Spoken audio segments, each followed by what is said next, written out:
Listen, everyone. We are here as promised. As I've said, we were going to go live on a social experiment with Mr. Michael Ewing. I have Mr. Michael Ewing waiting for me in the lobby right now. But before we get him in here, like you all know, I like to do a little introduction about the show, about the channel, kind of talk about some of the things we like to discuss on our podcast. We just highlighting different men in the community, different guys who we see as doing great things, who are being role models and positive people in our community who maybe sometimes don't get as much light as we think that they should, but are doing great things and who need to be identified. So, I surveyed, I did my own personal research and I typed up some names as well as reached out to different people whose opinions that I appreciate and respect. And Mr. Michael Ewing, his name come up. I see his face all over. Especially when I got involved in the real estate world. Him and his partner. I mean, his team. They have a team. I don't want to throw anything out before I get him in here. So I just figured we'd get him on here, have a conversation, see what he's talking about, see what he has going on, as well as get some different opinions from him as far as just topics that we discuss. So I'm not going to say too much. I'm going to get him involved and we're going to get it going. So I'm going to introduce him now. We have Mr. Michael Ewing is going to join the page. What's going Hey, on, Mike? hey, How hey. you doing, man? I'm good. I'm good. How you? First of all, is it okay if I call you Mike? I don't want to be, Everybody calls me Mike, man, but family, Okay. yeah, so you good. Okay. All right. All right. Well, yeah, like I said, man, how you do? How you doing? How's your day going so far? Anyway. Good, good. I got a little girl. She go to two schools because she gets in the eighth grade, but she takes high school in the morning. So my morning's taking her back and forth and shuttling her and hitting the gym. So it's always a good morning, though, for sure. Okay. Okay. That's what's up, man. That's what's up. Yeah, I understand that. That my daughter, she do the same thing. She going to Gannon, she going to collegiate, going back and Yeah. forth. So she ripping and running herself though. But like I appreciate you being a guest on the show. I appreciate, I reached out to you and try to figure something out. We was going back and forth to where we got you in here now. So like I appreciate you coming on the show. Like I said before, we highlight different men. We have different conversations just about different subjects, maybe something that's personal to us or different topics or just our stories and our upbringing. But I always start the question, I mean, the show off with asking people like, what made you want to be interested in coming on the show and having this conversation with me? Well, first off, I never had anybody ask me that, so it was really cool, and I was honored of the fact that I once you told me what you was doing, and the fact that my name was in the category, I was really honored by that. Second, I love to speak. Anybody know me? I talk, talk, talk, talk, talk. So it's a no brainer for me to do something like this. And then it just so happened how the way the universe works, but the night before you asked me, your daughter and my daughter are friends, and we haven't really met, me and you. Right. And your daughter was extremely impressive. Thank you. And so I was just like blown away by her. And then the fact that you turned around and asked me for this, it was just really like, oh, it was meant to be. It was really awesome. Really awesome. Okay, okay. Well, I appreciate that, man. Like I said, I tell everybody I appreciate them for coming on the show, and I definitely feel like we have good conversations every time I come on here. We learn different things about different people, and like another thing that I like to do is kind of had a conversation so we can kind of learn a little bit about some of the guys in our community and who they really are, as opposed to what we think based off of social media or opinions and stuff like that. So, what I mean, when it comes, I've seen your name and billboards and on the side of buildings and in advertisements and stuff like that. So my first question, is like, who is Mike Ewing? Like, you know what I mean? Who is Mike Ewing? Well, I'm a dad. First and foremost, I'm a dad. I have 6 kids. I got 2 older daughters and 4 in the house. So dad, and then after that, dad too, because it's so much going on with the kids all the time. I coach the football team, so I'm a husband second, though I say me and my wife are real tight, relatively private for as a public as a maybe as we display, we're quite private individuals, and so like we spend a lot of time together and we build together. So I'm a husband second, and then I'm a football coach third. Man, really, football is my passion. So I've been coaching the kids for a long, long time, and I've been out in Mill Creek here a couple years coaching the kids. So that's really who I am: dad, husband, and football coach. Okay, okay. That's what you say. You have 6 children. Yeah, I do. Yeah, yeah. That's what's up, man. That's what's I got 8 kids. So ain't nobody, you know what Okay, I mean? yeah, all Like, you know what right. I mean? Got a I lot of thought you was children. gonna But throw that's what's up. shade. So as far as like you got dad, you got husband, you got football coach. So then outside of those I guess titles, I would say, like take a little bit like what was life like for you growing up, or where did you come from? You always lived in Erie. Like where are you from? Okay, so I grew up right outside of Holly on 19th and Franklin. We had a little corner lot. We had this house. But my upbringing is a little strange because my father was a preacher, and they both worked. I had two parents in my house. My mom was a postal worker her whole life, as long as I can remember. My dad was a factory worker his whole life, as long as I can remember. And so, given the demographics of the neighborhood, like my dad put a fence up around the house, so I didn't really leave that fence. Okay. And I went to private school from second grade to eighth grade at a school called Mount Calvary across from Edison. And then when I was about 13, me and my dad bumped heads a lot. My dad was real strict, real old school. I lost my father 12 years ago now. 12 years ago now. And he was 70 at the time. So he was old. Like, man, I don't remember my dad under 50, basically, when I was a little kid and everything. So, like, he was real hard on me. And my mom was like really struggling with that. She really wanted to get me out of that environment a little bit. So Okay. she bought this house on the lower on 6th and Parade. And I moved out. Well, she ended up moving back in, and I left with my sister. So then I was on the Lower East Side from 13. All my formative years I spent, on 6th and Parade on the Lower East Side. Okay. So from then until like into my 20s, and then I moved out to Mill Creek about like 10 years ago, 12 years ago. Okay. So you said your sister. How many siblings do you have? Yeah, I got 7 sisters, 3 brothers. Man, it's Yeah. 11 of y'all. Yeah. Some of Man, them was that's crazy. half, so daddy, Right. Papa was a Rolling Stone a little bit. Okay. So, a good dude, but like, so I got some older sisters that's more like aunts, you know what I Okay. mean? Oh, okay. Yeah. I got Okay. nephew old as me, like, you know what I'm saying? That type of thing.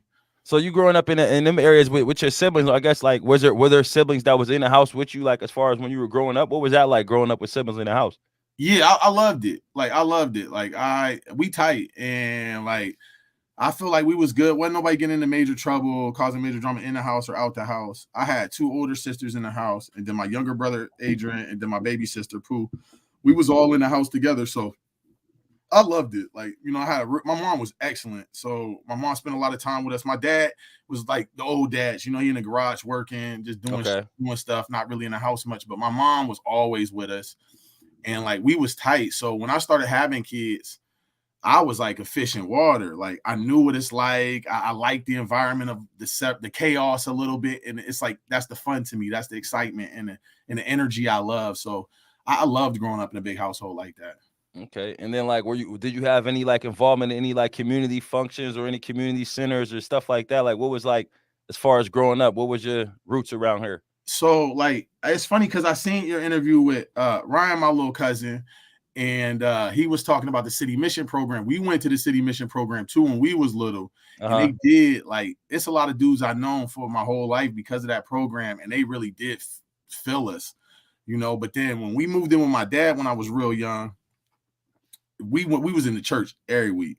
So Okay. like I was the leader of the Sunday school when I was like 8 for the kids, you know what I'm saying? Like I was in the choir, I was an usher, like, you know what I mean? So I did all that with the church, vacation Bible school, all that kind of stuff. And then I hoop. So I was always in playing basketball, and I got a little brother, he close in age to me. He lived in a terrace. So I was always out there with the YWCA and Jake and them, that's just a wonderful program, man. When I was Okay. like 10 through 13. So I played spoons through the YWCA, you know what I'm saying? I played in basketball tournaments. I played the Boys and Girls Club downtown through them. And then I played basketball for parochial school too. I played basketball and soccer when I was in the grade school, and I played football at Bay City. Like I was in a lot, like, you know what I Okay. mean? But everybody back in then, you know, at keep my age, everybody was in it. Like everybody was playing football, everybody was playing basketball, like everybody was at Bay City, everybody was at the Boys and Girls Club. So it was common. Nowadays it's a little different, but Right, right. And definitely that's a lot like going when on. because I went to a lot of those different centers too. Like I remember going to the Trinity Center, then being at the JFK, you know what I mean? Then going to the Booker T. Washington Center. So like when I think about that, and like you said, we don't see that too often. How important do you think like that, those being involved in those centers and those places and those functions, how do you think like that played a role in like your development as a man, like molding you into the man that you are today? I think like for me personally, like my experience was different than a lot of people, like because like my parents was okay, like we was middle class. So like we didn't need the necessities that they provided. But Right. what I didn't realize that I needed the brotherhood that they provided and a different perspective. So like while some kids was going to get out, I was going to understand like what was going on with other people's lives. Like also understanding that like what it taught me the most, I think, is just my life in general. But it was like from the outside, everything looked so much different. But Uh-huh. from the inside, everything's so similar. You know what Uh-huh. I'm saying? So it was like dudes who was like hardcore from up the way, like really getting into things and really had a name ringing bells at 12 years old. And then I would meet them and they'd be just like me. Like I didn't get Right. that side. And I'm like, oh man, so it ain't really like how they portray it to be, you know? And that's what it taught me the most, man, to respect a brother. Like once you get to know him, you'll see you guys are probably pretty similar, you know, most people Right. are pretty Right. similar. So then it's like that's interesting for you to say that because it's like a lot of us went to some of those centers, because they afforded us nice things that maybe we couldn't get to and stuff like that. And then you go in and you learn like a different perspective to where like, so was it like a culture shocking type of thing for you, or was it more of like a, oh wow, like you said, like it really isn't as bad as I thought it was? Both. Both. Okay. You know what I'm saying? Because okay, so since you're saying culture shock, my whole life been a culture shock. You know, I went to private school and I was the only black family in Okay. the whole private school. Like my sisters and them, so I got a big family. So we was every couple grades was a Ewing, you know what I mean? But outside of that, there was no black kids in the school. And then I Uh-huh. went from that to East High School. Like, you know what I'm saying? And at this time, it was still old East. Like, Right. it was turned up. It was a fight in lunch the first day of school. And I think we had 2 fights in Catholic school all the way, like for 5, 6 years, you know what I'm saying? Oh wow. So it was like, whoa. And then also in a good way, it's strange how because like the people with the most turmoil in their life and the most like drama and the most things that's weighing on them, they're also happen to be the most talented, wonderful people. You just got to get through that shell that they built. And so that's what I started to do because I was so green. I think some of like the way I was allowed people to open up. They didn't have to be real hard with me. And Okay. so because of that, I really, really started like seeing dudes for who they was and really trying to bring that out because the environment I was used to, everybody was kind of positive. And then to go somewhere where everybody was so hardened, it was like I was unfamiliar. So I was trying to bring out the positive in dudes. Like, you know what I mean? Like, come on, man. Like, let me hear that song you wrote, dude. You don't be trying to say Right. it, and they be get blushing. Same dude that'll throw his hands on you quick. They be blushing. He nervous, but just allowing people that platform. Like, man, they don't all got to be gangster, bro. Like, and that was like so it's always been a mix for me. And then even to get from this to the business world, which I'm sure we'll get into, like that was a culture shock. That's a whole as soon as I Right. adapted to what I was in, I was changing, and things were changing, so I had to readapt. But I think that's life is forever changing. Right, right. So that's interesting. And so then you go to East High School. After East High School, was there any like college or anything for you? What was it like? What was high school like, and what was your next step after? So okay, full transparency. When I was in 10th grade, I went to prison. So I was 16. We caught a robbery case, and I got certified as an adult. So I was out Really? of school for a year. Yeah. Like, so I started having a record from that point on. So from 15 years old when I caught my first case, all the way to 22, I was in and out of prison a lot. So I did a total of like 5 years in prison with all the little sentences, and then I ended it with a 2-year stint for some theft thing that I did. And so I didn't finish high school. I end up getting my GED mandated by a judge, bless his heart, because Okay. it's the same judge. He mandated me to get my GED to get released. And he also gave me that long sentence for something that really should have carried about 6 months. But he told me when he sentenced me, he said, Mr. Ewing, it seems like probation is not working for you. You're a very articulate young man. You seem very intelligent. He was like, but the county jail is not working for you. So I see no other choice than to sentence you to state prison. Mm-hmm. And at the time, I'm like, bruh, but it was one of the best things that ever happened to me. And it was really one of those things that had to sit me down for a while, start to see like, all right, what you gonna do with this potential you got? I know you got it. You got it. Everybody Right. know you got it. But what is you finna do? And so that's really that's what was after school for me right there. It was just So when you say it was the best thing that ever happened to you, kind of like take me through that because I work in the prison, you know what I mean? So mhm. and I've had people sit across from me and they say like honestly, like had I not come to jail, like life would have been way worse for me and like prison saved my life. I've had people look me right in my face and say, prison has saved my life. So like, what do you mean when you say that could have possibly been the best thing that ever happened for you? Well, so like when you running and you running hard, like you out here doing things. So at least for me, in my experience, when I was running the streets, the longer you hang, drinking, drugging, partying, the more distorted your viewpoint gets of life. Okay. And so when you able to go to jail on a mistake, something, that you done did, some crime you done committed, but you able to get back out, you don't get enough time for clarity, you know? And so sitting down for a longer period of time, it allowed me to mature. Okay. It allowed me to vibe with a whole bunch of older men, because you got to think, like, before I got locked up, my crew, outside my little sister that I used to build with every day, and she was wonderful. She's still like my best friend.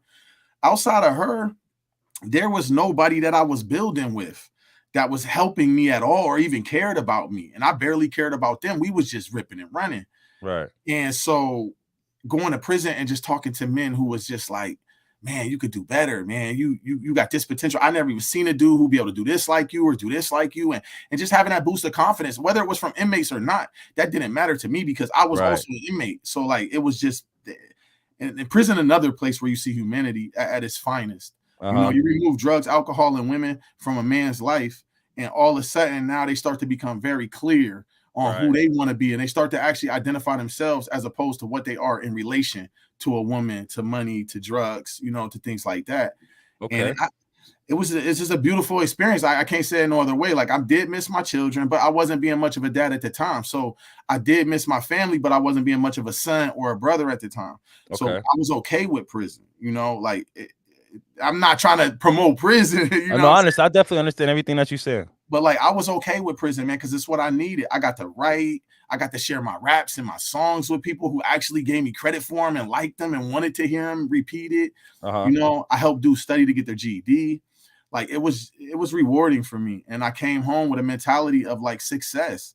I was winning in prison, So then just so you say, like, you to clarify that, not glorifying the prison aspect, and the reason why I'm having these conversations is because, like, as you're sitting here and you're saying, like, you're talking about how when a man has a clear mind and has a conversation with another man, like, it's possible for some great ideas to happen, some great things to come from that, some confidence to be built, you know what I mean? Creating and establishing different relationships just on the strength of us as men having a conversation about real life things that are going on with us, and that maybe some things that we or want to strive to do or have ambitions to do. Like, for you, was pretty much, again, removing the prison factor was life changing for you to have different relationships with different level headed, clear headed men who can have, you know what I mean, be real with you. 100%. And it was forced. It was forced. You had to like coexist. And the fact that I still, I just turned 40 years old. At 40 years old, I still have a hard time building relationships with men that I haven't known for 30 years, but it's forced there. And I'm telling you, it was, for me, it was one of the determining factors in the direction of my life. Right. And what's interesting, like, you listening to you say that, and I tell people all the time, like, when it comes to conversating and debating, I could play devil's advocate with anything. And I feel like that's from having an optimistic mindset for you to say, like, even if it's forced, like, even if we have to study the prison system to figure out how we can get men to be all in the same spot and force them to communicate for a period of time, like you yourself, and I think it might have been like 2 or 3 different people I've had on here who have been incarcerated before and have said, you know what I mean, as far as like some of those conversations and how his life changes. So like, I mean, it's to the point now that we gotta have to start kind of like forcing these conversations and forcing us to have to be had as realness, So then, so you go to jail, you get out of jail. So then, like, do you immediately hop right into business, or like, were you a working man? Like, no, I worked okay, plastic factory to plastic factory. Like, I hustled in my youth, so I always had an entrepreneurial spirit. Me and my brother had a landscape company. We was 14. Cutting grass, getting dropped off with the lawnmower and the blower by my mom in the little Explorer, and so we've been getting after it, but I never was steady. So it took me years to become like reliable, like be at a job for months and months. You know what I mean? Not just a month, grinding for a month, getting some checks and then falling off. That was kind of my routine coming home from prison for a couple years. And then eventually I started to get some stability, and then I met my wife. And when I met my wife, it helped because I loved her so much, and I had lost so much in life, like at different points. Women that I really loved, that I thought I was going to build relationships with, my relationship with my daughters was struggling at the time a little bit. And so I wanted to hold on to her so tight, my wife, and I wanted to prove that I wasn't a failure, that I wasn't Johnny come lately, that I was going to really grind and work hard. And that really put some work ethic into me. And I started to build good habits that, I just kept with. And I just kept working. And then she started a bail bonds business with a company out of Reading because she was just looking. I mean, my wife's an amazing, amazing human being, especially her work ethic is unrivaled. And so she started a bail bonds company. Well, prior to that, I was selling DVDs. So I would import DVDs from the supplier overseas, and I was selling DVDs everywhere. And Now, I when was you say import DVDs, do you mean like so you weren't burning them or not? Like you were getting like no, directly from manufacturer suppliers. So like, and I was selling them everywhere, mostly flea markets and marketplaces stuff. But I was doing really well with the eBay. My eBay store was booming. And then supply chain got all crazy. And so that stopped. That had to stop a little bit because supply chain. And so we had a makeup line that we started. So through my connects and my connects people, my wife found a connect that could make us makeup, our own line. So we started a lipstick company. And for a minute there, we were moving units, but we're just like, we're those people who we're going to keep swinging until we hit home runs, And so, we started this lipstick company. It was great, called Scotty Cosmetics. okay. And it was booming for a second too. It was definitely booming. I mean, it was a wonderful experience. And then following that, my wife had got into bail bonds. I think she might have been in the bail bonds at the same time. Okay. And then she took a job with adult probation, and I took over the company. And so I was in the bail bonds business like 4 years, and we still got the little office too down So there. let me ask you this, right? Because I remember seeing the bail bonds thing, and I'm thinking like, and now hearing what I'm hearing from you, like, how does that like connect as far as like you being incarcerated at one point in time, and then now you're the bail bondsman? Like, how was that like? How did that work No, for you? Like, it's full circle, man. It was right? excellent. I mean, it was like, man, God is good, man. Let me tell you, because like it was so. It was awkward at first, though. Like, mind you, the only times I ever went to courthouse, I was probably not leaving, Right, right, And right. now I'm going to courthouse to get people out and to help them with their situation. So it was awkward at first. I'm meeting judges. I'm nervous. I've always had a big insecurity. I think a lot of us that come from the area I come from had these big insecurities when we outside of the hood. And I had them like I got them big. So I'm meeting judges and they, hey, young man, and I'm thinking like he know me, and he know my past and whatever. But like it was, man, starting to see people that I ain't seen in a while. I mean, it's not really the place you want to see people in, but I'm actually was mostly getting out people I knew, sons or nieces, nephews, stuff like that. But to be able to give them a good word when I got them out, help their family through the situation, to understand the legal system a little better, direct them to the right lawyer, that whole process, because not everybody go to jail, Right. And so sometimes for me, it became commonplace.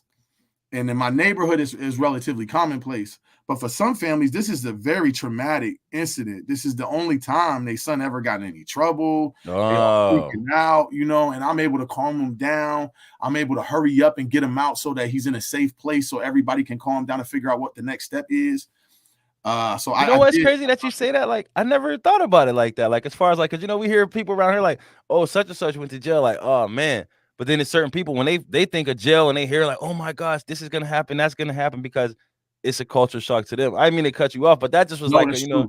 you know what I mean? It's like I never really thought about it. Like people don't look at jail like a place to where there's a good chance you could go to jail. And then you Yes. on the flip side of working with people that's like, oh my God, I can't believe my son's in jail. And you like, what happens to the rest of us? It's funny because when people like who meet me now, you did when I was like I went to jail, you like what? But when I say that to people, but then I always tell them, I'm like, well, where I came from, if you didn't go to jail, you probably was a little bit of a coward. Yeah. So because if you had any courage and you was hanging, you was doing something. Everybody in my neighborhood went to jail. It's tragic. But like it was a rite of passage. You was gonna get caught doing something, whether you were just drinking out late or anything. It was just that's how it was in my neighborhood.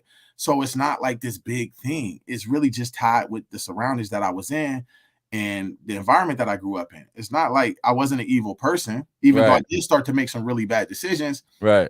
It's just, but to a lot of people, bro, they'd be like, "Oh God, I don't know what to do." And they on the phone crying. They really, really worry, and it's minor. in my mind, I'm like, hey, about to get probation. Right, But they right, freaking out, and good for them. right, Because when you become comfortable with that, that's the problem. So right. I'm always like, all right, man, I got you. No problem. Relax. I can refer a good lawyer. Blah blah blah blah. And they really just can woosah, calm down. And then had a clarity to handle the situation moving forward. Okay, So okay. it was always real good. I felt like I was giving back, even though I was getting paid. I felt Uh-huh. like I was giving back because I would always try to like school the youngest. They don't really listen, but like, try to tell them I've been there. There's some Right. steps you could do to kind of, get better with it. Yeah, like no, I seen that on Facebook, and then I seen the billboards and stuff like that. I'm like, so I mean, at the end of the day, it is a good thing because who wants to be sitting in jail anyway? So regardless of getting paid or not, like you definitely need to be compensated for some of the services that you offer when you offering good service. 100%. Yeah. So we got you selling DVDs. We got you with the landscaping business, the bail bonds. So what comes after? Is there anything in between bail bonds and real estate? Nah. So what happened was I went back to school Okay. and I was taking my finance degree through Penn State, and my wife started real estate. Okay. My wife So did wait, it wait, through. wait. When you said back to school, we got to run it. So rewind because you said the GED. You was forced to get the GED. Yeah. So when you say back to school, like what made you decide? All right, boom. Now I'm finna pursue college because you know what I mean. The story getting interesting. Okay. Okay. So I actually went to college for a semester Okay. when I was 30. Okay. I always wanted to go to college. Like I was always close to top in my class. You know what I'm saying? Like I might not like when I was in high school, I was cutting up. That was the thing. Like, but if I show up for the test, you best believe it's a 95 or higher. Like I Okay. always Okay. I knew I should, like at least society say I should have went to college and got a degree. I should have went and got a master's and a PhD because I have that kind of talent that God gave me in my mind. I ain't did nothing for it, but God gave it to me. Right. And so like I went to college for a semester, but I was living too hard at the time, to be honest. And so like it just didn't work out. And then I was settling with bail bonds, like I was settled in and my schedule was freeing up. Things was kind of slow. So I was like, you know what? I want to go back to school because I want to help to teach the youth financial literacy. I love it. So I was like, I'll go get a finance degree. And that way I'll learn the markets myself. I also trade a little bit. I invest a little bit. I'm learning how to use, work my own retirement. And so I started school. Boom, hit the ground running. I made Dean's List my first semester too, which was Wow. really nice. Yeah, right after my mother passed too. My mother passed, so like this is like 3 years ago now. So your So father passed a while ago, and your yeah, mother passed. yeah, I was about 25 when my father passed, and my mom just passed not that long ago. Okay. So I was starting school on the 10th, and my mom died on the 8th. And it was really, really rough. I think the 8th. God, I don't know. Who saves dates like that? I don't. But anyway, terrible day. And I remember I was like, I'm gonna get Dean's List for my mom. I'm gonna get Dean's List for my mom, And for a dude like me, you know what I'm saying? With Dean's List was it. I ain't been in school in forever, you know what I mean? And I have difficult classes, but I just knocked it out the park. So I was real proud of that. And then coming in, had another semester, A's and B's. Coming into my second year, my wife had gotten the real estate the previous March when COVID hit. Matter of fact, right when COVID hit, everything shutting down. She looking for something to do. She got a real estate just prior to that, and then it hit, and it was weird. But so she got busy. Like my wife caught fire in her first 6 months of real estate. She did $2 million in sales. Wow. She got the rookie of the year at the company, and so everybody's really excited for her. And she's like, you should get your real estate license so that if I get busy, at least you can help me, Right. And so I'm like, all right. So I took the semester off of school. I got my real estate license. And then she had a surgery that put her down for like a month. Okay. And I took all her clients. And once I did that, I fell in love. I'm like, oh my God, I'm meeting these people. I'm showing these houses. There's a level of respect and like admiration that comes to the tag of realtor, even though it probably shouldn't. Realtors are put in that conversation with doctors and lawyers, but we go to school for 75 hours. They go to school for like years, but it has that thing. So I like that about it. It made me feel good about myself. I'm like, dang, I'm a realtor now. I wish my mama could see me, Right. And then after that, we decided just to partner up and we just hit the ground running, man. Our first full year together, we did like 8 million, 7.5 million. Yeah. Yeah, and this year congratulations, we're on track to man. about 12. Yeah, thank you. No, for real, congratulations. Like, man, cause I just got into real estate myself. Like, I was studying online during the like during COVID and all that stuff. I had some downtime, and then I passed the test last, I want to say August, and I activated my license this year. But like you said, like having them conversations and being in some of them rooms and meeting some people, like the level Yeah, of respect that come with it. You know what I mean? yeah. Like you said, people do hold you to a higher standard, and I love it being part of them conversations. I ain't hit the million mark yet. I told myself I wanted to hit at least a million in sale or transactions anyway within my first year. So I'm still figuring it all out. But like, it's interesting that you say that, you mentioned that, especially talking about being a real estate agent, because what I've noticed is I believe there are only, I want to say like 4 or 5 black agents, like black Yeah, male agents yeah, anyway. Like, yeah, yeah. so, and then I be telling people like, listen, man, we need to get more involved. It's a lot of good stuff. You know what I mean? So what's your take on that? Like, how do you feel like it's necessary and it's important for more men of color to get involved in real estate? I think they involved. I mean, I'm talking about as far You as know, being agent, but as excuse me. far as being an agent, I don't, it's hard always with the Erie Black community because as soon as you are trying, Erie Black community is not as supportive of the blacks in the community as some other communities. So you're still going to get passed over for somebody who may look like they would be more qualified, even by black folks. Right. And so that's always tricky to me, But yeah, I Right. think that I don't know if it's a black or white thing. I think more people should be involved in real estate, period. It's the same Right. thing. It'll weed you out. If you can't hang, you'll know in a year or two. But if you can hang, the connections that you make, the money that you make, the knowledge that you gain, it's a wonderful, wonderful industry.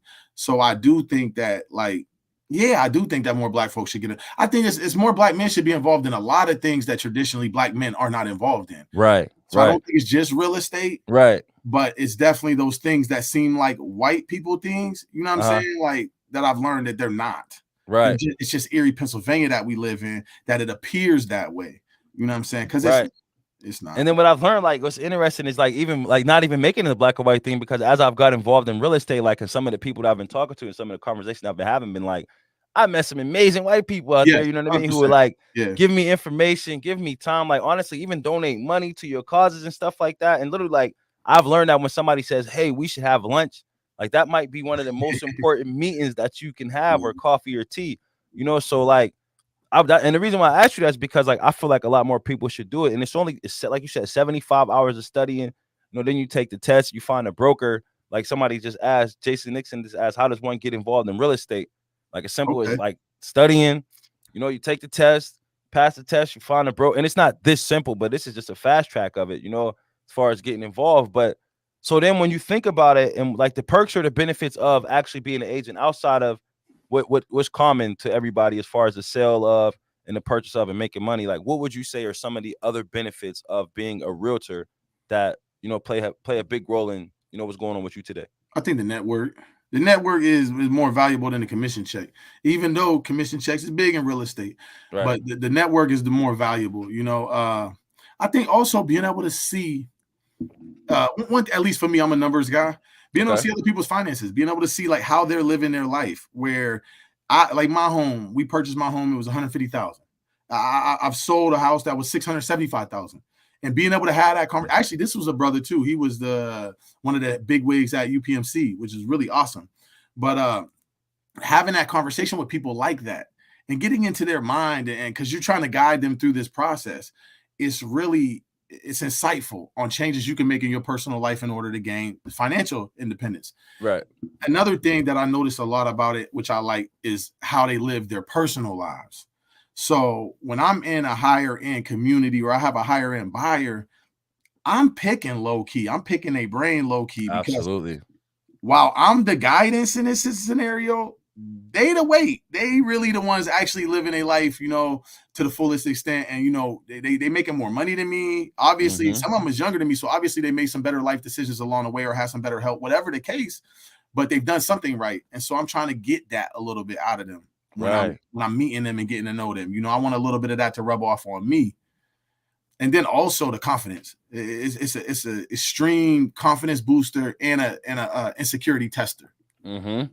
When you going to meet somebody and this is an old white man, he about to spend $400,000, and you just this young black dude, you know. And before I bought my car, I'm pulling up in the minivan too, you know. Right. I'm hoping that he like, you know, like my personality or something, man. Because I'm Right. Right. you know, and so you're nervous, and that's a good test though. That's a good thing to go through. And then when they accept you as the agent, then now you got confidence. You like, man, Right. yeah, he liked me for me, and he thinks I could do the job, and that really boosts your confidence and makes you want to do the job for the person, and that helps. Absolutely, man. That's crazy. Like as you saying this, because I'm taking myself through different experiences, the conversation that I've had with people, and like all of that is true. You know what I mean? Outside of the commission check, like when you sit down with somebody and they like, okay, well, I want you to get the numbers on this property because you know what I mean. What was the taxes and why are the taxes so much? You know, I've got multiple properties and my other properties aren't like this, and I'm sitting here listening and learning. Like, you know, although I'm the man, I'm supposed to be the person that's guiding you through. I'm like, okay, and how did you do that? Oh, where you been? And it turns into an interview to where I'm like, I have the opportunity now to meet people who know what to do with money. You know what I mean? Yes, I have the opportunity to meet people who know how to study, who know how to be frugal with certain things, who know how to set boundaries and to discipline themselves. So even like, and that's why I said, as far as like us as black men, not necessarily for the money or the commission check, but even just for us to have to learn that structure, learn that discipline, build those confidence boosters, and then even learning how to network because networking has been so important for me in these last, I want to say 2 years. Some of the people I've met, some of the conversations that I've had, that it's like it's been so good for me that that's I want to share it with other people. And I want yeah, us to know that, you know what I mean, we can talk to each other and we can build one another and we can grow one another. And it seems like from you, you know, you talking about like you getting yourself involved in sales since the age of 14 and marketing and advertising and being out and about and networking and stuff like that. Like you are a perfect example to me, in my opinion, of as far as what like networking can do for you. Because honestly, before I knew that, I thought you've been involved in real estate way longer than what you just said. The way I'm always seeing you on my timeline, and you know, y'all got your little advertisement nice, and then I seen her your wife's statistics. You know, they gotta show the statistics. So when yeah. I'm seeing the statistics, I'm like, man, they've been getting busy for some time. Come to find out, you Now just we really getting rookies, involved. man. Yeah, we rookies, but you know, like we don't have that ceiling that everybody else put on them. Uh You know what huh. I'm saying? Like I've been a dreamer since a youngin', bro. Like I was never dreaming to be the boss of the 7th Street. I was always still dreaming to be the president. I was always still dreaming to be an NBA player, even though I didn't grow past 6 feet. Like I was Mm-hmm. when I practiced my golf at the driving range, like Tiger Woods is who I'm trying to be, not the dude I play golf with. You know what I'm Right. saying? Like my mind never really stopped that. And so because of that, when we started to find opportunities that could actually manifest a little bit of that, Mm-hmm. it's game on, man. Like I don't, you know, I always go back to that. Like when Derrick Rose, when they was interviewing him about winning the MVP, it's a quote they always showing everything, but he was just like, "Why not me? You know, Right. why can't I be the MVP of the league? Like why not me?" And so now when I'm getting into stuff, like why not me? Why can't I sell the most houses of anybody in Erie? Like why? Like why does this dude or this woman, what makes them so much more important to me? Who cares where they grew up? Who Right. cares? We in the same place right now.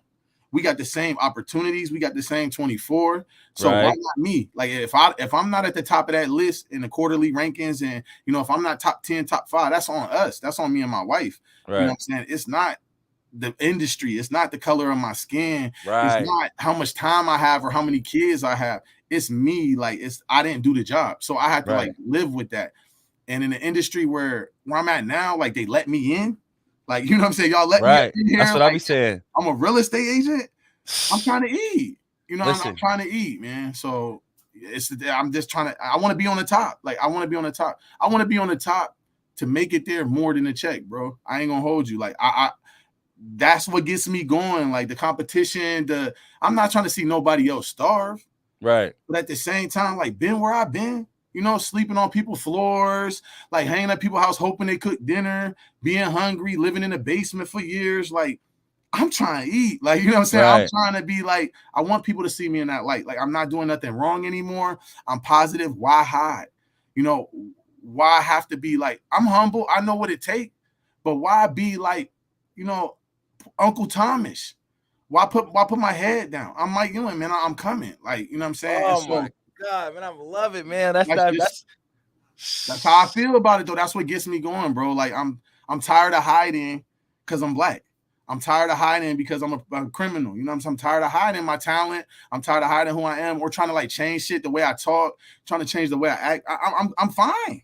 Like everything about me is Wow. fine. So why not just present this? what I got now to the society. And ever since I started to take that mentality, bro, wings, wings. Like God opening up doors for me, let me meet people. I think He like trusting me with people now, like because I would have Okay. fumbled them, you know. But now God, like you that can't hit me up. See, I couldn't handle this some time ago. So I Uh-huh. didn't get it. You know what I Right. mean? But now Right. He giving me friends and people like these coaches I got on my football team. Like they wonderful people in life.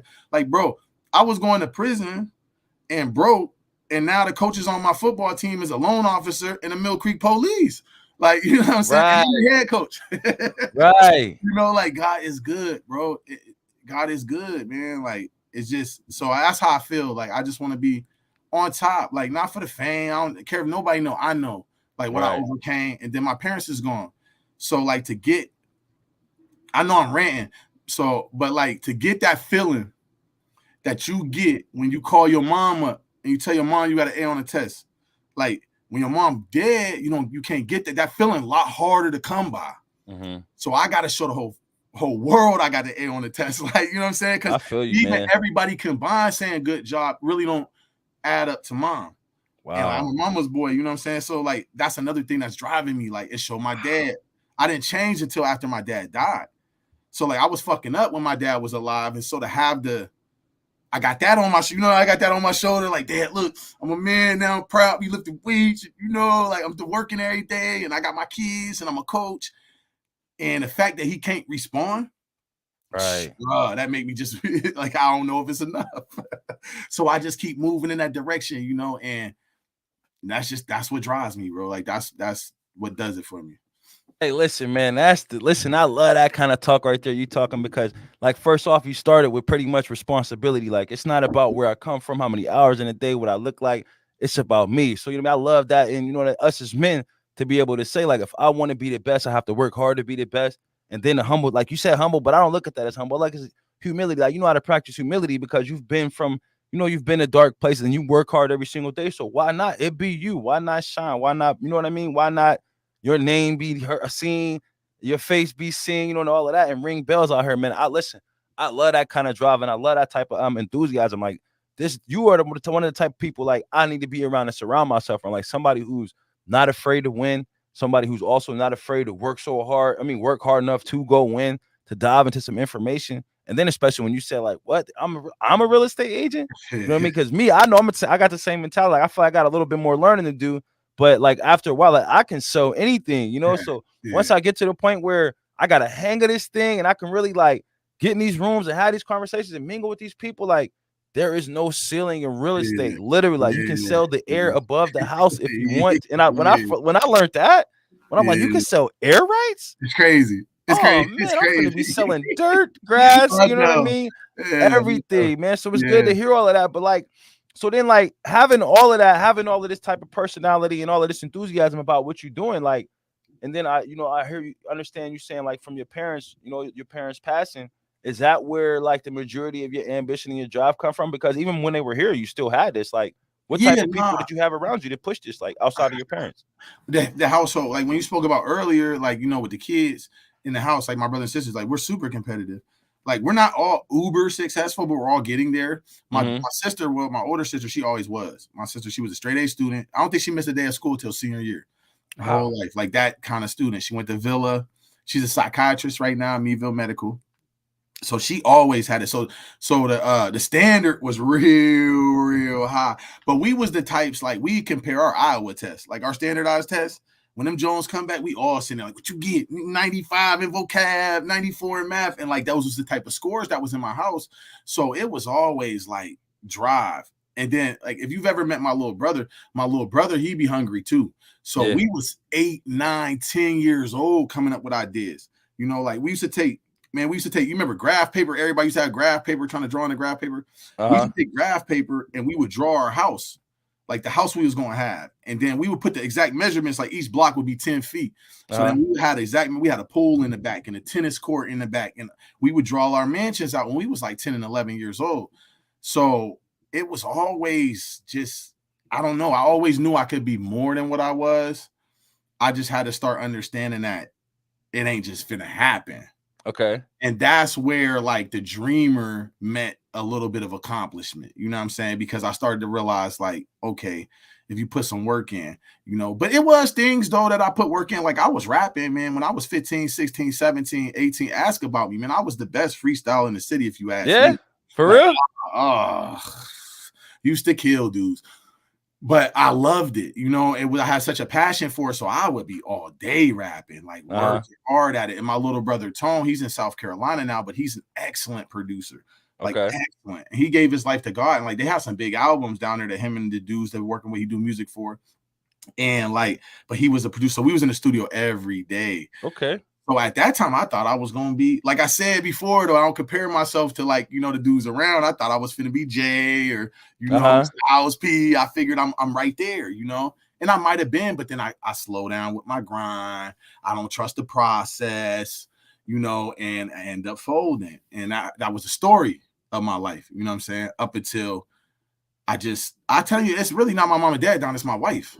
Okay. She's such a So bad mama Gemma. I'm scared to lose her. So I keep trying to keep up that she just know, like, now we in a different space. But for them first few years, it right. was like, I'm be hard to replace, girl. I'm be hard to replace. Cause I just felt like the world didn't know how special she was. And I Uh-huh. had found me a diamond in the rough a little bit. But I was like, eventually, if I keep trying to get her to live her dreams and keep supporting her, everybody gonna see. Right. And I better be a bad mama jamma come that time because Got she you. have options. Like, you know what I'm saying? I And feel I you, want right. So I gotta more be that. options. You gotta be a Yeah, good man behind this type of woman. So she pushed you to be better because of the type of woman she was. 100%. Yeah, 100%, bro. I swear. And not even just like, I want to have substance. Like, all my girls like me because I was pretty, but I never Hmm. had nothing. I Right. never was like, they was always paying the bills and stuff like that. I didn't want that no more. Like, I was Right. feeling, I wanted to be like, not because I had a smile and some game with me. I wanted somebody to stay with me because I was a provider, man, because I was a rock. And also I want to show my daughters an example of what a man looked like. Because it was getting to that point. They was getting a little older. And I was just like, and it's just a combination of all those things. But it ain't perfect. Some days I'm lazy still, you know what I'm saying? It's not Right. like I'm Superman or nothing like that, man. Because like some days I don't want to do nothing. Right. I just kind of get up and do some of it, as opposed to Right. folding. So then when you say like, and I'm glad you said that because I was really about to go there next. When you say like I wanted my daughters to see like what a man is supposed to be like, and for you to admit earlier like you weren't always perfect, because I feel like a lot of us as men, like, we get down on ourselves when we can't be the greatest of fathers. I know, trust me when I tell you, like, I'm the first to admit, like, there have been times in my life where like I really wasn't concerned about the kids or seeing the kids. I'm like, I got to get me for me. But then as you start to develop more into a man and you start to mature, you understand how important it is to be a father, how important it is to be in their lives and to play that role. So like, how is that for you now, as far as like when it comes to you doing all of these great things? You're saying all these great things about your wife and she pushing you and motivating you, and now you want to, you want to be the best in the world at everything you do. So then how does that transition into you being a father? Uh well, I'm gonna say that I was always a father first, Right. but I just had periods of like cause like so put it like this. So I had my two little daughters, and then I split up with their mom 3 years after. So my baby, Lily, she was a baby. And but I mean, it was like I said, I lived in a basement for quite a while. It was a little raggedy, but my daughters would be down there with me. You know what Uh-huh. I'm saying? I just didn't like, I knew I was a decent dad, but I Uh-huh. wanted them to have opportunities, man. It wasn't good enough. I was already present. So it wasn't like present was the standard for me. You know Right. what I'm saying? Like, because like I was already present, but I was feeling worthless there. Like when I barely got money for cereal in the morning and stuff like that, you know what I mean? Like it had to be more. And then they started getting more and more beautiful. Mm-hmm. And like you can see talent. And I started to be like, fuck, you about to mess this up. Like they Right. looking to you for guidance, bro. Like they care about you, and you about to like you ain't really showing much of an example, but you tell them, oh, you could be this and you could be that, but you ain't nothing. And Right. that's that guilt and shame kind of started to wear on me. And then when me and my wife start having kids, I had Uh-huh. a new opportunity to do over. Okay. But I'm the type, like, because I knew I was doing good with the new babies, Right. actually made me reach out to my older daughters more. I didn't want them to just see me doing well with them And all they like, damn, dad, I wish you would have got it together 10 years ago. Like, Right, right. they living a good life. I didn't want that for them. Okay. I didn't, because that, that breeds all that hate and that anger and jealousy. And so, and they do a good job now reaching out to me. They good kids, and but trying to be a father has always been just in my nature. Being a worker, bro, that shit still come unnatural to me. Like I Right. know I gotta get up and do it. But being a father is like that's my gift, and that's why I'm a good coach because they all just like my kids. Uh-huh. I just got 30 kids during football season, even Right. after. But that's something that come natural to me because I grew up with all them people in my house. Mm-hmm. And I babysat my niece and nephew from the time I was 14. My sister, my older one, she used to work a night job. So when I would come home from high school, I would babysit my niece and nephew. So basically, I had kids since I was 14, Right. and so like and I started making babies, like I had my leash at 18, and then I just kept making babies. Mm-hmm. And I just and like I said before too, I was like lazy as fuck. So I would find myself at the house with the babies while the girl was working. Okay. So I learned how to parent. That was what I brought to the table. Like I could cook a little bit, I'll run the vacuum, and I got the kids. You know what I'm saying? Right, right, Give right. us a couple dollars. And I mean, like, I'm serious. And like, that's what I was like kind of bringing to the relationships early on when I'm in my early 20s. You know what I mean? That's just like kind of who I was. And like, that helped me though to become a dad. Like, I Okay. mean, everybody's journey different. I ain't like, Right, that's right, just what mine was. right. So then you say, then you got the coaching thing going on out there too. So like, how Yeah. long you been coaching football? Since high school, really on and off, Okay. so a long time, 20 years on and off. But like in Mill Creek now, I've been here. This is my third full year. And I love it. Oh God, it's what if I hit the Powerball, all I do is buy a big field, slap my Uh-huh. name on that Joan. You know what I'm saying? I would just coach football. I love it. 2 years ago, they had I coached for TY called Trojan Youth Athletics, and I helped them to build. Well, hell, I built it by myself. I built the AU program, Okay. and I recruited all the little kids. My little son, he was 6 at the time, so I put him on, and then I recruited all the little boys in the neighborhood. And through that, now this base, them same kids now sixth graders, fifth Okay. and sixth graders, and I coach that team. I'm the commissioner of the MYA tackle football program, so I run the program. Oh wow, I didn't know that Mhm. either. Yeah, I oversee the third and fourth grade team. So like I'm out here, and for as far as Mill Creek's concerned, that's why I said like I know I'm light. My dark skinned friend always says you light though. But in the city I grew up in, they was judging me for being light too. You know what I'm saying? Right, So right. I'm just saying like it's not it's how you carry yourself more than any of these racist things because Mill Creek has accepted me. Like Okay. all my parents for the most part is white people. You know what I mean? And I do right by their son. They trust my advice. They bring him readily to me. They drop them off to me. They actually, when they bad or ain't doing their schoolwork, they Coach Mike. Hey, Coach Mike, can you talk to Clay? He messing up and Right. and I get up on him because I try to teach these boys discipline. And like, so these color barriers that we constantly put up, I think we could take them down just one Mm-hmm. experience at a time. You know, Absolutely. there were people just for the people. And like Mill Creek has been really good to me, bro. And my football program is the shit. Oh, we good, man. We have a good time, man. The boys learn a lot. We win a lot of football games, but we we trying to turn them into young men. Right, I could right. lose every game, but see, I always feel like I tell everybody it's the same thing in life, but especially in football, winning just a byproduct. So like we can't really try to win football games. All we could do is try to get this technique down, get this technique down, get this discipline down, get this Right. You discipline gotta pretty much get the kids ready, down. teach Gotta them how to get the go. win. You know what I mean? If we do all these things correctly, we'll get the win. But winning is just a byproduct. So I just think that like for the kids, it's more getting them to trust themselves, to push themselves to the limit, and that's where we get the success from. And man, we be breaking through with a lot of these kids. I just That's wish I what's up. wasn't confined to Mill Creek kids, because Right. it'd be nice to get some of the other kids from in the city to experience what we got going on because it's a real good vibe, bro. Real good vibe. So let me ask you this, and this is interesting, right? So because we got Dr. Ian Roberts out there. So how important do you think it is? And I don't know if you realize or understand like how it looks from the outside looking in.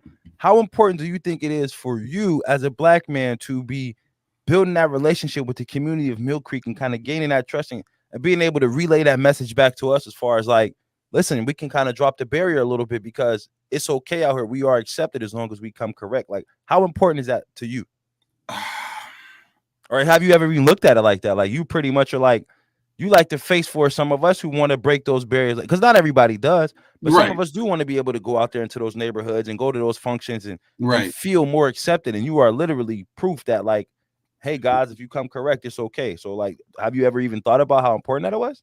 If people are interested in like living in the community or doing some of the functions in the community, like you said, yeah, I do think about it all the time. Like I think it needs to be more mixed out here, because there's some of the things. So like I, I don't like to throw shade at the city as a whole. I Mm-hmm. don't think that that's justified.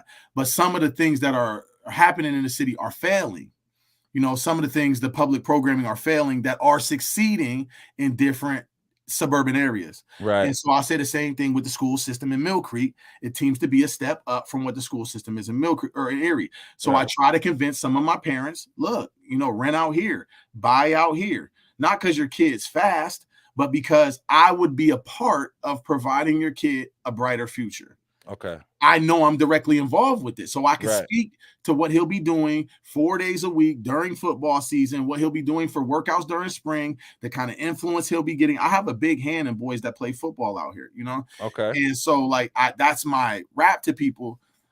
But at the same time, everybody's experience is different. Right. Like, and So like you said, how do we right, adopt, or how do we adapt some of the good stuff that they have going out there to kind of like get it in here to our city for people who don't want to come? Like, what's the mindset? What's the mentality? Like, what do you think it'd take for us to kind of like get on board with running a program the way it should be ran to be more effective and more efficient? consistency. Consistency, number one, number two, and number three. Like that's always been a problem in the programs in the city to me. Even from the leaders all the way down to the parents, all the way down to the volunteers. We have to be more consistent. We have to show a consistent example. We have to show up on time. We have to stay late and clean up. It's the little things. It may sound Mm, simple, but it provides an example of consistency. So when a kid don't show up to practice, he know Coach Mike was there. He know right. 100% Coach Mike know he didn't show up. There's Right. not no, well, maybe they didn't even have it today. And then also being a man of your word. Like if you say you finna do something for these kids, you have to do it. Because if you let them, they're already in a situation a lot of times where one of the parents is already letting them down on a regular basis. The Right. other parent is preaching about how the other parent is letting them down. So they're just exacerbating it. They're Right. using it as ammo and whatever they got going on. Then they're in a school system that's currently a lot of times letting them down. And then they got this one guy who coaches the sport that they really, really love. And he let them down because he don't show up. And the one thing that they had to look forward to that day, because lunch at school sucked, they getting argue with, they forgot their homework, they fell in a mud puddle. The one thing football practice they got to look for, and you didn't show up because you got Right. personal issues. That's the thing. Like, and we get so much of that in the city. Mm-hmm. And I'm not talking about individuals in particular because I know some real good dudes Absolutely. that coach the Absolutely. sport. I love a lot of these dudes, but in general, it's the consistency, bro. Like we jumping into this project and in this project and in this project, and we trying to label it like we trying to find our success through. Oh, it's less people going to jail. Oh, they still shooting. Oh, this is happening. Like, look, we have to win it one kid at a time. Right. Like, you don't know if it made an impact. Its coaches didn't make an impact on me. Like, I didn't notice it until I was 30. They was coaching me when I was 12. Like, it's some Exactly. stuff you don't realize, but you just Exactly. got to keep going. Right. Like 2 years ago, we lost like 6 football games. These same kids just won 6 out of 8. You know what I'm saying? The same kids. It's just we just keep going every day. We just keep preaching the same message. We will be champions. We will be champions. My slogan is to them: all champions have what in common? They always respond. They all work hard. What are Right. we doing right now? Working hard. What are we going to Okay. be? Champions. And we just indoctrinate them with this mentality that no matter what, if you trust the process, eventually that shit gonna pop. Like eventually Absolutely. you gonna get it. It just ain't. Absolutely. And like hearing you saying all that, it's like you definitely got that leadership mentality, you know what I mean? And you have that, like, everything that you're saying does need to be heard. And I feel like we as men, we need to come more together to have these type of conversations. So like my question to you would be like, what do you think stops us as men from having these type of conversations to where we could talk about progress, we could talk about positive stuff, we could talk about money and just growth? Like, what do you think stops us from having these conversations, and how do we kind of get past the barrier of just us as men being able to be more open to other men to have a conversation to where if it's help or whatever the case may be? I think like when I was growing up, like my dad, they didn't talk about how much you made, Hmm. right? That was a weird thing for adults. You didn't really ask nobody how much they paying you. Now it's more commonplace to say that. But I think you protect some of these things as a man because you don't want them used against you. Okay. And I mean, now I don't want to be too controversial, but also our experiences in opening up are mostly with women. Right. And a lot of times when we in a relationship and then there's turmoil, that opening up is used against us. Right. So that's our experience with opening up. It's like, yeah, I'll show you my vulnerabilities, but in my experience, my vulnerabilities have gotten thrown in my face in certain instances because it's usually a woman, it's usually that we love, and we do the same to them. Right. So I think that we look at men the same way. Like if I tell this brother I'm struggling with this thing, he finna expose me or try to like take advantage of me. Especially we grow up in a community too, bro. Like most of us, where if Cracking you jokes. let everybody know you can't box, somebody finna steal off on you just because it's a dude in the crowd who just be doing shit like that. Like, Right. so we always protective. We always pretend like we could fight, even to everybody who can't fight. You think they could fight because you had Hmm. to. So I think it's just sad that we had to build these walls, but they there. So I Right. think more and more we have to just do what you doing, man. Like what you doing is like excellent because you allowing different people who know each other because we Erie, everybody know each other, but don't Right. know each other. Right. And all of a sudden, like I was watching your videos and I'm like, damn, everybody deep. Everybody Right. like, is special and talented. And it's like, wow. Just when you think you somebody, you watch, you like, oh, look at, and it's like it's a beautiful thing. And the way society is, man, they ain't really highlighted. If you Right. got 24s on the Joan, that's highlighted. Right. Or if you got the biggest chain, or you done bought $800 shoes you done found in Vegas somewhere, that's highlighted. But the humanity is real dim, man. The light shines on it is real low. Right, right, You yeah, and know, that's why we doing this. We shining the light, because like you saying, like having these conversations. Like I think you number 19, so like I've identified 19 different men in the matter of what's today, the 27th, in a matter of 17 days. You know what I mean? I've yeah, identified 19 different men who are, positive men who have, could practice some humanity, practice some humility, also know how to get to it, love their family, talking about their wives, talking about loving God. You know what I mean? Even like, so it's a great thing. And I think we need to continue to do more of this and have these conversations because like I tell everybody, like we all gonna get in the room one day. Like I want it to happen soon, but I keep having interviews to where the room gonna be bigger and it's gonna be more and more people. But I'm definitely gonna make sure I pick out a day that's like a month away, so then that way nobody can have an excuse for why they can't be there unless they already had something scheduled. yeah, But we're gonna get to that, you know what I mean? Because it's important for us to talk about different things, especially as men, because we need to start connecting and understanding each other better and start helping each other a little bit more, especially when it comes to different areas and topics. And like I always ask people this question when it comes to like mental health. Like, what's your take on mental health as far as us as men addressing our mental health and like the importance of us, like how do you deal with mental health and what's your take on mental health and how do you cope with it if it's a subject of yours? getting deep on me, man. Let's go. I'm batshit crazy, bro. Like, I Okay. mean, I'm serious. My family deal with mental health. My whole mom side of the family, like I had aunts who was like when they call crazy, like talk to herself, had these big breakdowns. I had uncle like that. Like mental health is in my genes so strong. I struggle with depression. Whoo. Like so I read this book on Winston Churchill. Okay. Winston Churchill had depression real bad, and he would call it the big bear. Yeah, I hear him coming, man. Here he come. And that was the first time I ever learned to like, try to identify it before it get to you. Mm-hmm. So like you can see my energy, man. I'm manic. I could be depressed. I do.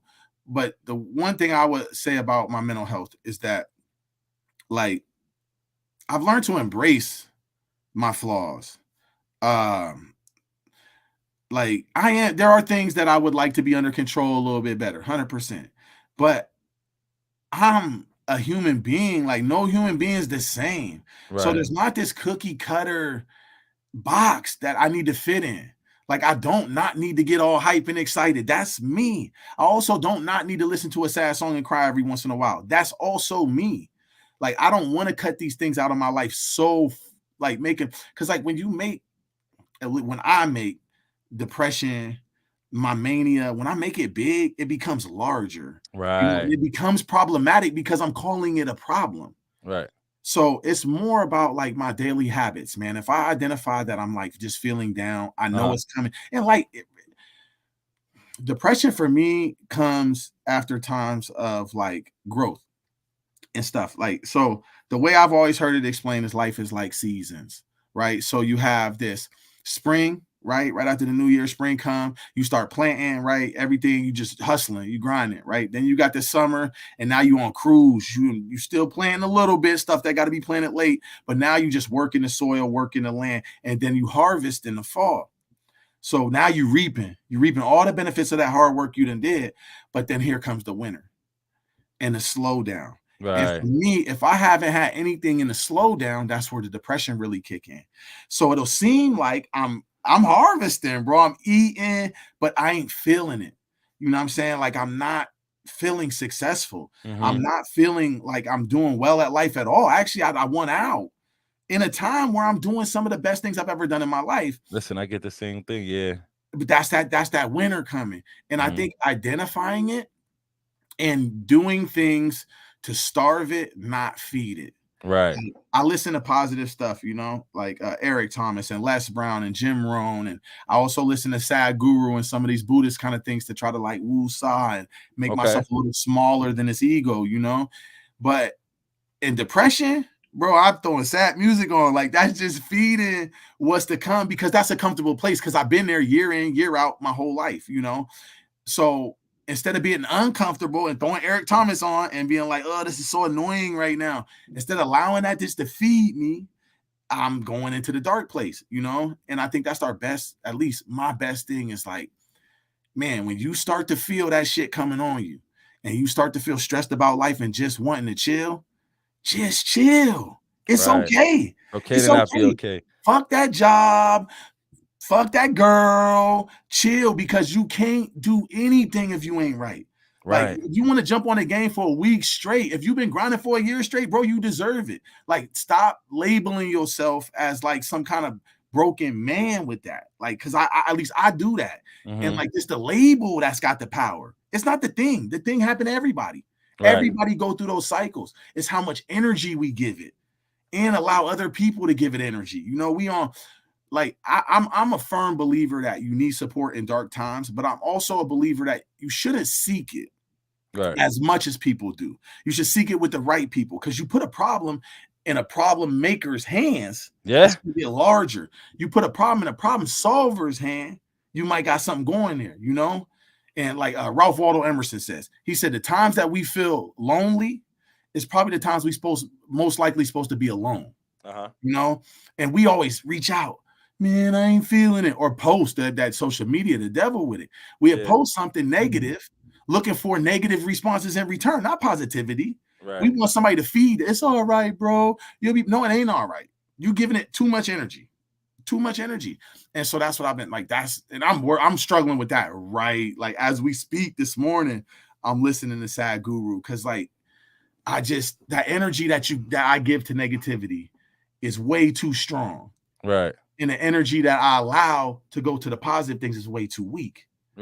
And I think that's the common for everybody. It absolutely is. And what's interesting, like to hear you say all of that, is because I don't think like a lot of men really understands what that means when you ask them the question as far as mental health, and they immediately just throw it away and like, oh, ain't nothing wrong with me, I'm okay.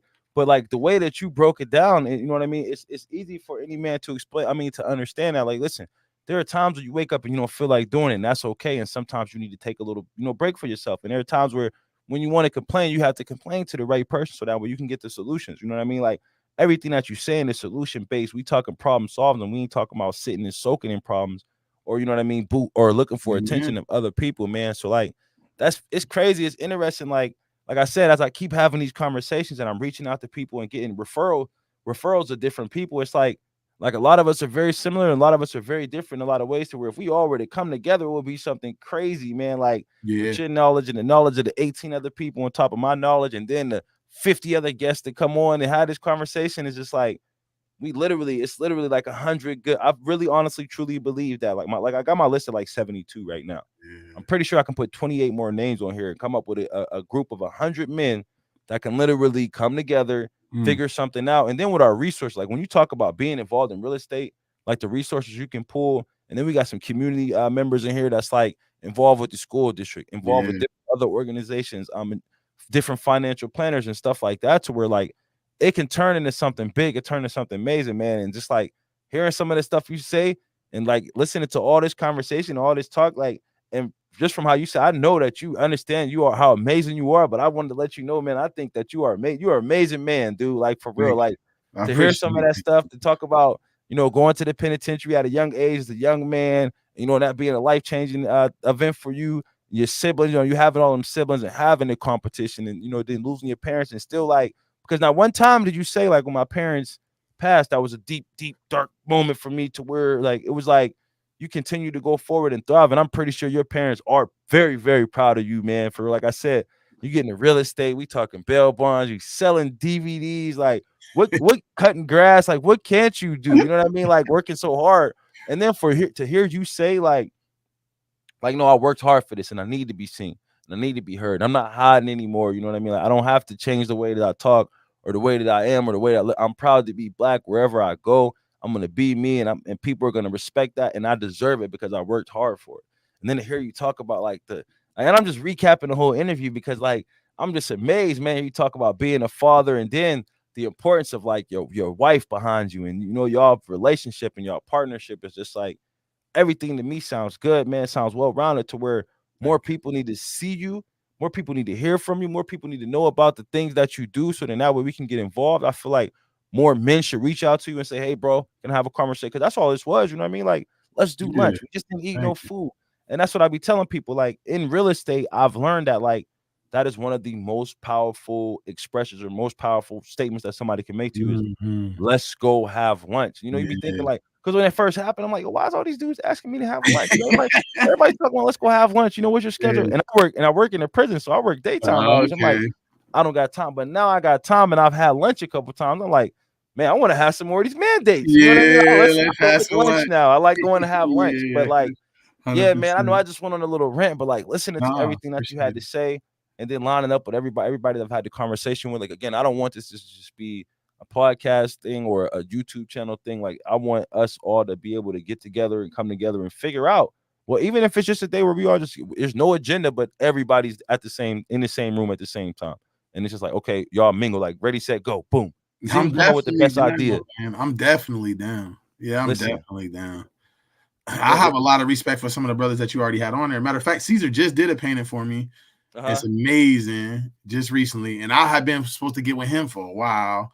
Like, no, I was really, when I watched the videos, I was like, man, a lineup. Okay, I'm involved. All right, this is a wonderful thing. I thought I was humble. I swear, when I watch your lineup, I'm like, all right, these going after them guys, and I Right. might be one of them. All right, it's all right. That's a really wonderful feeling. Like you blessed me, man. You really blessed me because like I've had these things along my journey, bro, that have just been like postmarks, sign marks of accomplishment, and you just hit me. It might seem small, but like, man, ain't really nothing small coming from where I'm from. But like for Right. me, and then seeing your lineup, like, I grew up with Corey and them. Corey and them went to Catholic school with me. Like Daryl was in a class older than me, Corey in a class younger than me. Like, and I know they doing things, and I'm like, oh, look at, okay, yeah. So I'm like, it's just a blessing, man. Like you really, really did. You made my day with that. It's wonderful, wonderful. I appreciate that, man. But yeah, we've been running for a good hour and some change. Like you said, you a talker. I know I'm a talker too, and I don't want to saturate it or nothing. I want people to like, I really want people to like, if they want more information, to reach out to you. And I want you to be open to having conversations and teaching and building and growing, like just so we all can kind of get a little different flavors of each other's world to learn. So Yeah, hopefully people reach out to you. You know what I mean? I hope that you know what I mean, you continue to thrive in the real estate world, even though we competitors at yes, two different brokers at the same time. Like I want to see you win. I'm gonna yeah, win. Like I appreciate what you do.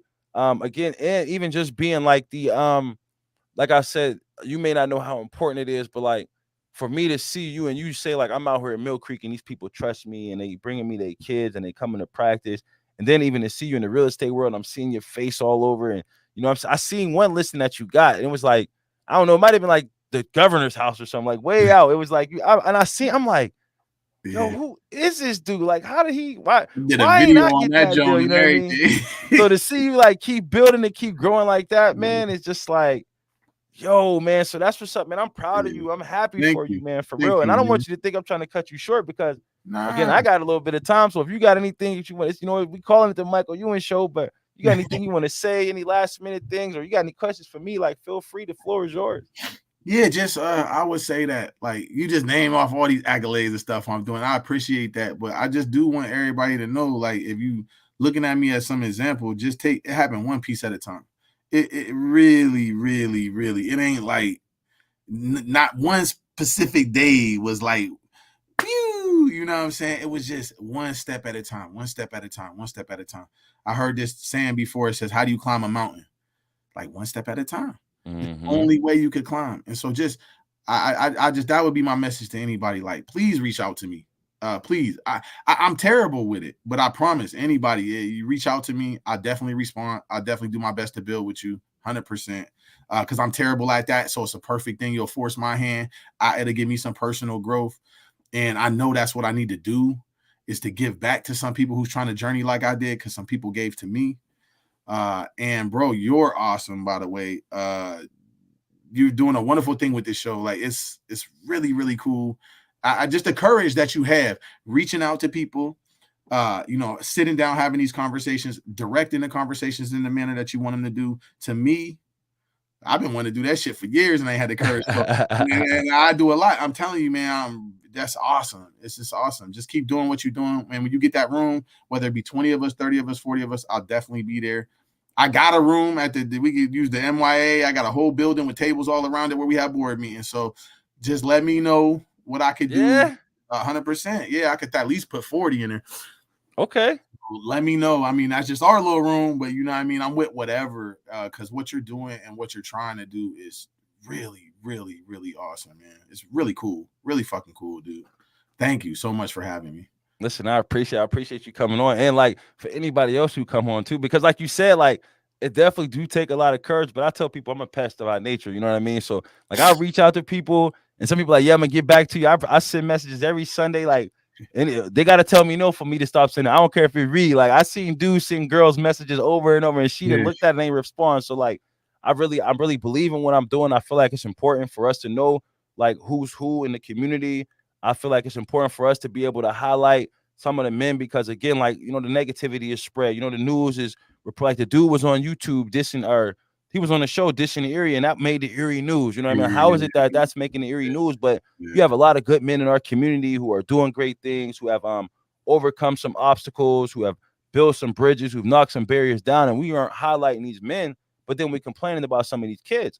And a lot of these kids don't know who good men are. A lot of these kids don't have their fathers involved, or some of their fathers don't even know who to talk to or where to turn to have the conversation to be a changed man. You know what I mean? So I'm having conversations and I feel like I'm reaching out to a bunch of different diverse people because we have a bunch of different walks of life from people who, like you yourself, you've talked about being incarcerated. Then we talk and you being a two-parent household, and we have some guys on here who were raised by their mother, or some guys who were had more involvement with their father, because like I want people to see no matter where you come from, there is somebody who came from a mm, similar walk of life like you and are actually doing something with themselves and aren't satisfied enough to stop, but continue to do more until they become better. You know what I mm, mean? So that's why I mm. want to do this. And that's why I want people who've been on this show to reach out to other people who've been on this show, people who watch this show to reach out to people who's been on this show. And we just gonna keep building relationships, we're gonna keep networking because it's gonna come a point in time to where we're all going to realize and understand that we need each other. We're going to Yeah, understand how important it yeah, is for us to rely on each other and for us to network with each other and to stop hating on each other and look yeah, at you and be like, what's going on, bro? How you doing? I hope you're having a good day. Have a good day. yeah, And then even like through these interviews, learning like it's okay for me to tell you I love you and not for you yeah, to look at me funny and vice versa. And it yeah, feels good to hear that and to know that. So, like I yeah, said, we both can go.